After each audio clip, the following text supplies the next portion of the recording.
অবশেষে তামিম ইকবাল খান তার ব্যক্তিগত মতামত জানিয়েছেন ক্রিকেট খেলা নিয়ে, যেখানে তিনি তার ভক্তদেরকে এবং অনুরাগীদেরকে এক কথায় শেষবারের মতো জানিয়ে দিয়েছেন যে তিনি আর ক্রিকেটে ফিরছেন না, অবসর নিচ্ছেন ক্রিকেট থেকে, ইন্টারন্যাশনাল ক্রিকেট থেকে।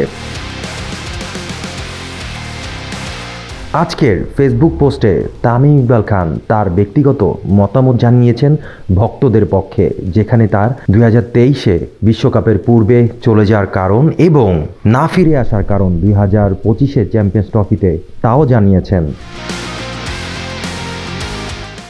যেখানে তিনি জানিয়েছেন, আন্তর্জাতিক ক্রিকেট থেকে দূরে আছি অনেক দিন ধরেই, সেই দূরত্ব আর ঘুচবে না। আন্তর্জাতিক ক্রিকেটে আমার অধ্যায় শেষ। অনেক দিন ধরেই এটা নিয়ে ভাবছিলাম। এখন যেহেতু সামনে চ্যাম্পিয়ন্স ট্রফির মতো বড় একটি আসর সামনে, আমি চাই না আমাকে ঘিরে আবার আলোচনা হোক এবং দলের মনোযোগ ব্যাহত হোক। এটা অবশ্য আগেও চাইনি বলেই অনেক আগে নিজেকে বিসিবির কেন্দ্রীয় চুক্তি থেকে সরিয়ে নিয়েছি।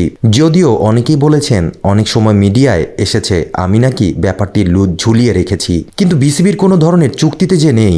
1 বছরের বেশি সময় আগে যে নিজ থেকে সরে দাঁড়িয়েছে, তাকে পরিকল্পনায় রাখা বা তাকে নিয়ে আলোচনারও তো কিছুই নেই। তারপরও অযথা আলোচনা হয়েছে।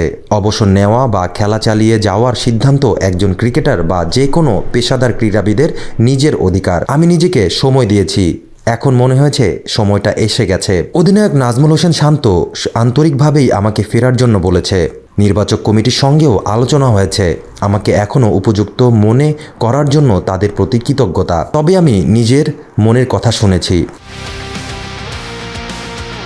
2023 বিশ্বকাপের আগে যা হয়েছে আমার জন্য তা বড় ধাক্কা ছিল।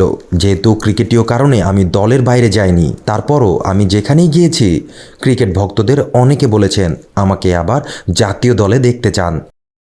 তাদের ভালোবাসার কথা ভেবেছি আমি। আমার ঘরেও একজন অনুরাগী আছে।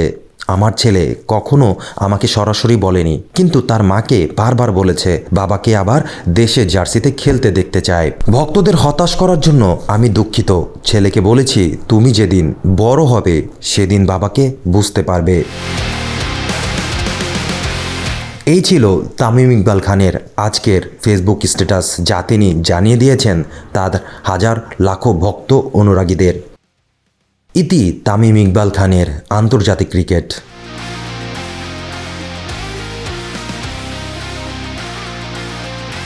Moinul Hossain Majumder, ultimate sports.